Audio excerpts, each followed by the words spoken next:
आज की कहानी एक बहुत ही इंटेलिजेंट लड़के के बारे में है जो अपनी पढ़ाई में काफी अच्छा है, लेकिन उसमें कुछ बड़े दोष है। वो किसी से बात नहीं करता, लोगों से मिलने से बचता है और उसके कोई दोस्त भी नहीं है। ये सब देखकर उसके माता पिता एक अनोखा हल निकालते हैं। वो उसके लिए एक गर्लफ्रेंड हायर कर लेते हैं। लेकिन उसके बाद जो होता है वो किसी ने भी उम्मीद नहीं की थी। चलिए अब कहानी में आगे बढ़ते हैं। कहानी की शुरुआत में हम एक लड़की मैडी को देखते हैं जो अपने घर से जल्दी में निकल रही होती है। वो भाग रही है क्योंकि उसकी कार को जब्त करने एक सरकारी कर्मचारी, जिसका नाम गैरी है, आने वाला है। पता चलता है कि मैडी की मां के मरने से पहले उन्होंने बैंक से एक लोन लिया था एक घर बनाने के लिए, और वो घर अब मैडी के नाम है। अब मैडी उस लोन को चुकाने की कोशिश कर रही है। वो दिन में बारटेंडर का काम करती है और रात में टैक्सी चलाती है। गैरी, जो मैडी का एक्स बॉयफ्रेंड भी है, उसकी कार लेने आया है क्योंकि मैडी समय पर लोन की किस्त नहीं भर पाई। मैडी उसे रोकने की कोशिश करती है, लेकिन गैरी अपने फैसले पर अड़ा रहता है। तभी मैडी के घर से एक नौजवान लड़का सिर्फ अंडरवियर में बाहर आता है। वो एक्सरसाइज कर रहा होता है।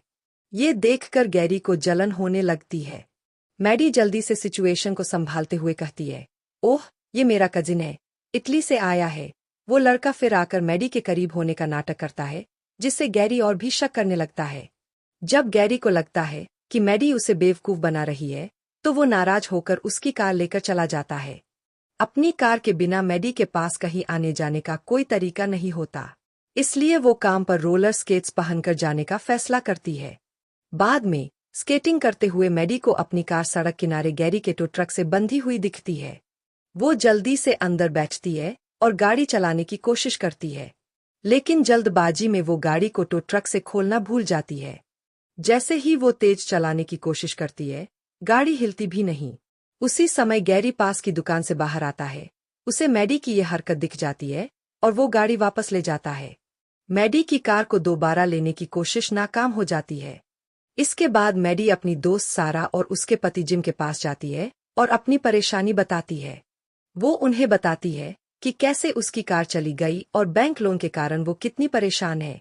सारा उसकी मदद करने के लिए ऑनलाइन सेकेंड हैंड कार्स खोजने लगती है, लेकिन मैडी थककर कहती है, मैं पहले ही सब जगह देख चुकी हूँ, मुझे नहीं लगता इससे बेहतर कुछ मिलेगा। तभी ऑनलाइन ब्राउज करते हुए सारा को एक अजीब सा ऐड दिखता है।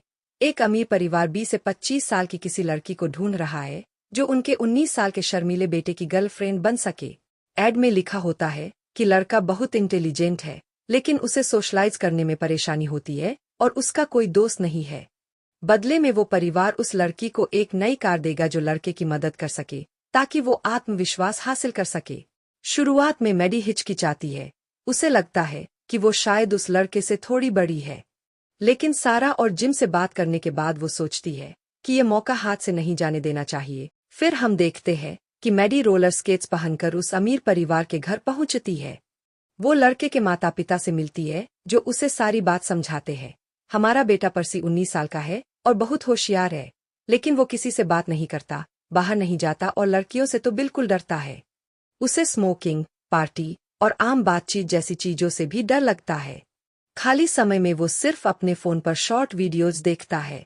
हमें डर है कि अगर ये ऐसे ही चलता रहा तो वो यूनिवर्सिटी लाइफ के लिए तैयार नहीं हो पाएगा। मैडी ध्यान से सब कुछ सुनती है और पूछती है, तो आप चाहते क्या है? माता पिता जवाब देते हैं, हम बस चाहते हैं कि तुम उसके साथ समय बिताओ, उसे बाहर लेकर जाओ, बात करवाओ, उसे कॉन्फिडेंस दो। जैसे ही हम देखेंगे कि उसमें सुधार हो रहा है, हम तुम्हें कार दे देंगे। लेकिन ध्यान रहे, पर्सी को कभी पता नहीं चलना चाहिए कि हमने ये सब प्लान किया है।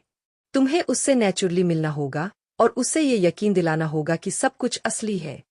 मैडी इस डील के लिए तैयार हो जाती है और सीधे उस दुकान पर जाती है जहां पर्सी पार्ट टाइम काम करता है। एक चमकदार लाल ड्रेस पहनकर मैडी उसकी अटेंशन पाने की कोशिश करती है। वो दिखाने के लिए एक डॉग गोद लेने का नाटक करती है। मैडी फ्लर्ट करती है और पर्सी को इम्प्रेस करने की कोशिश करती है, लेकिन पर्सी उसकी बातों में नहीं आता, बल्कि वो और भी नर्वस हो जाता है। मैडी हार नहीं मानती। वो कहती है, क्यों न मैं तुम्हें आज घर छोड़ दूं। पर वो उसका साइकिल उठाकर अपनी वैन में डाल देती है। अब पर्सी के पास और कोई चारा नहीं होता, तो वो मान जाता है। रास्ते में मैडी मजाक में कहती है, क्या हो अगर मैं तुम्हें किडनैप कर लूं तुम्हारे घर छोड़ने के बजाय? फिर वो गाड़ी को अपने घर की तरफ मोड़ देती है। पर्सी डर जाता है और जैसे ही गाड़ी रुकती है वो मैडी की आंखों में पेपर स्प्रे मार देता है। मैडी बाहर आकर कहती है, मैं तो मजाक कर रही थी। अगर मैं तुम्हें किडनैप करती तो अपने घर क्यों लाती? ये सुनकर पर्सी को अपनी गलती का एहसास होता है। माफी के तौर पर वो मैडी को गार्डन होज से नहलाकर उसकी आंखों से स्प्रे साफ करता है। उसी वक्त वो एक डेट के लिए भी हाँ कर देता है। बाद में हम देखते हैं कि मैडी एक क्लब में पर्सी का इंतजार कर रही होती है।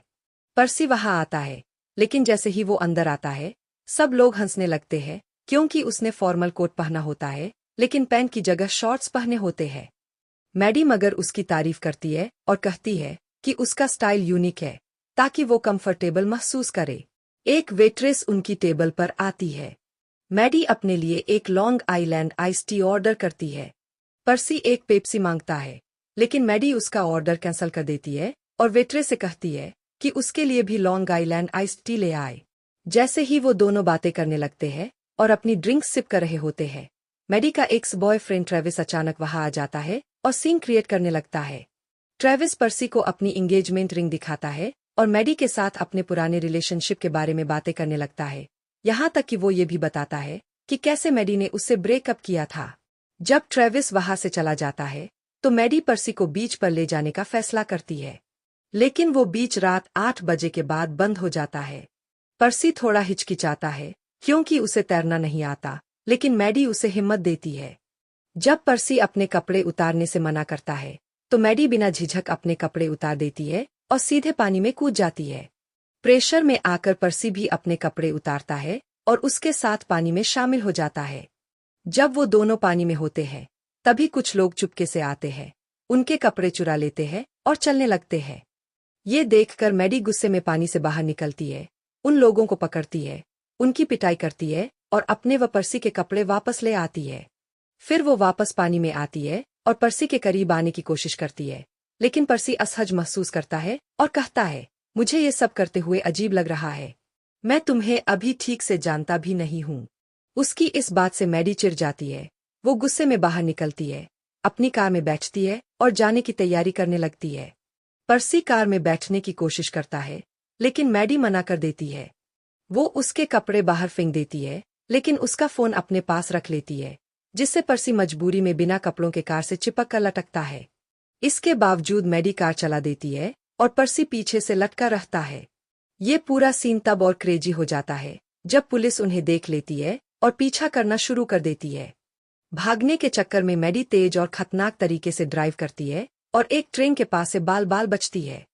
बाद में जब वो मैडी के घर पहुंचते हैं तो मैडी माहौल हल्का करने के लिए गाने बजाने लगती है ताकि पर्सी का मूड ठीक हो सके, लेकिन पर्सी अभी भी उसके इरादों को पूरी तरह नहीं समझ पा रहा होता। तभी पर्सी को खुजली महसूस होने लगती है और उसके शरीर पर रैशेज निकल आते हैं। मैडी उसकी मदद करती है और उस पर दवा लगाती है। इस दौरान वो दोनों फिर से बातें करने लगते हैं। पर्सी माफी मांगता है और कहता है, शायद ये मेरे राशि का असर है, आज सब गड़बड़ हो गया, कल फिर से ट्राई करते हैं। मैडी मान जाती है। अगले दिन मैडी और पर्सी फिर से मिलते हैं। वो अलग अलग जगहों पर घूमते हैं, मस्ती करते हैं और अच्छा वक्त बिताते हैं। एक शांत जगह पर बैठकर दोनों एक दिल से दिल वाली बात करते हैं। मैडी अपने परिवार के बारे में बताती है और कैसे उसके पिता ने कभी उसे एक्सेप्ट नहीं किया। पर्सी उसकी बात ध्यान से सुनता है। कुछ देर बाद दोनों एक दूसरे को किस करते हैं। वहीं पर उन्हें पर्सी की एक दोस्त जोड़ी मिलती है। जोर और मैडी थोड़ी देर बात करते हैं, लेकिन जब पर्सी थोड़ा दूर जाता है तो जोर मैडी को वार्न करती है, तुम उसके साथ क्या कर रही हो? वो बस एक बच्चा है। मैं लड़कियों को जानती हूँ तुम्हारी तरह। उसके मम्मी पापा के पैसे उसके नहीं है। अगर पर्सी के साथ कुछ भी हुआ तो मैं तुम्हें नहीं छोड़ूंगी। अगले सीन में पर्सी और मैडी तैयार होते हैं और डिनर पर बाहर जाते हैं। मैडी के कहने पर पर्सी स्टेज पर जाता है, पियानो बजाता है और एक गाना गाता है। उसकी परफॉर्मेंस सबको बहुत पसंद आती है और लोग तालियां बजाकर उसकी तारीफ करते हैं। इसके बाद पर्सी की दोस्त नताली आती है और उसे एक पार्टी में आने का न्योता देती है।